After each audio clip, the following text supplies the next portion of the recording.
வணக்கம் ஃப்ரெண்ட்ஸ், இன்றைக்கி ஒரு சூப்பரான சாம்பார் பவுடர் தான் நம்ம பார்க்க போகிறோம். இந்த மெத்தடில் நீங்கள் சாம்பார் பவுடர் செஞ்சீங்க அப்படின்னா ரொம்ப டேஸ்ட்டாக இருக்கும். சாம்பார் ரொம்ப விரும்பி சாப்பிடுவாங்க. வாங்க எப்படி செய்யலான்னு பார்க்கலாம். அதுக்கு நான் 1 கப் கொத்தமல்லி விதை எடுத்திருக்கேன். 1 கப்ன்றது ஒரு 8 ஸ்பூன், இந்த ஸ்பூன்ட்டு ஒரு 8 ஸ்பூன் வருது, அதை சேர்த்துருக்கேன். இதை நம்ம மீடியம் ஃப்ளேமில் வச்சு வறுத்துக்கலாம்.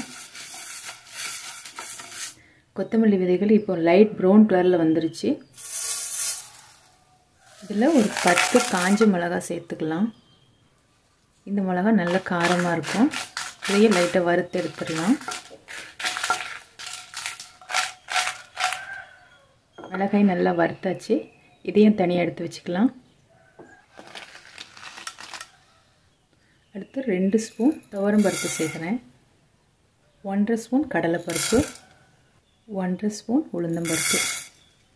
இதையும் நல்லா வறுத்துடலாம். இந்த பருப்பு ஐட்டமும் நல்லா பருப்பட்டுருச்சு. இதையும் அது கூட சேர்த்து ஆற வச்சிடலாம்.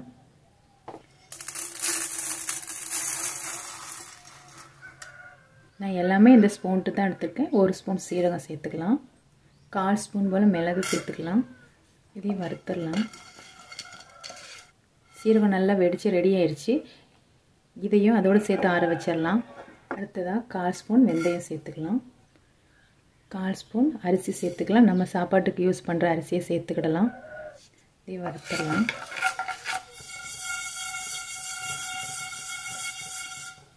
அரிசி வெந்தயம் நல்லா பொரிஞ்சு வந்தாச்சு. இதையும் தனியாக சேர்த்துக்கலாம். அடுத்தது ஃப்ரெஷ் கருவேப்பிலை ஒரு 1/2 கப்பு சேர்த்துடலாம். வறுத்துடலாம்.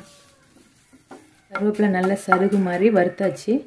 இப்போ ஸ்டவ்வை ஆஃப் பண்ணிடலாம். ஆஃப் பண்ணிட்டு ஒரு 1/4 ஸ்பூன் போல் மஞ்சள்தூள் இதோடு சேர்த்துடலாம்.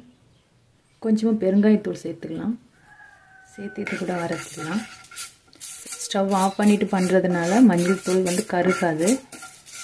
அவ்வளோதான். இதையும் சேர்த்து ஆற வச்சுட்டு நம்ம மிக்சியில் போட்டு அரைச்சிடலாம்.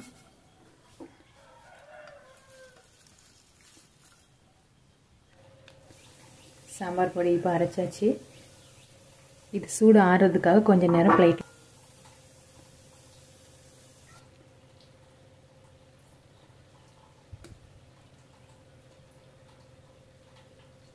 அவ்வளோதான், சூப்பரான ஒரு சாம்பார் பொடி ரெடி ஆயிடுச்சு. இப்போவே சாம்பார் பொடியோட வாசனை நல்லா கமகமான இருக்குது. இந்த மெத்தடில் நீங்களும் செஞ்சு பாருங்கள். செஞ்சு பார்த்துட்டு உங்களுக்கு பிடிச்சிருந்துச்சுன்னா நம்முடைய சேனலை மறக்காமல் சப்ஸ்கிரைப் பண்ணிக்கோங்க. கூடவே உள்ள பெல் ஐக்கானையும் கிளிக் பண்ணிக்கோங்க. தேங்க்யூ.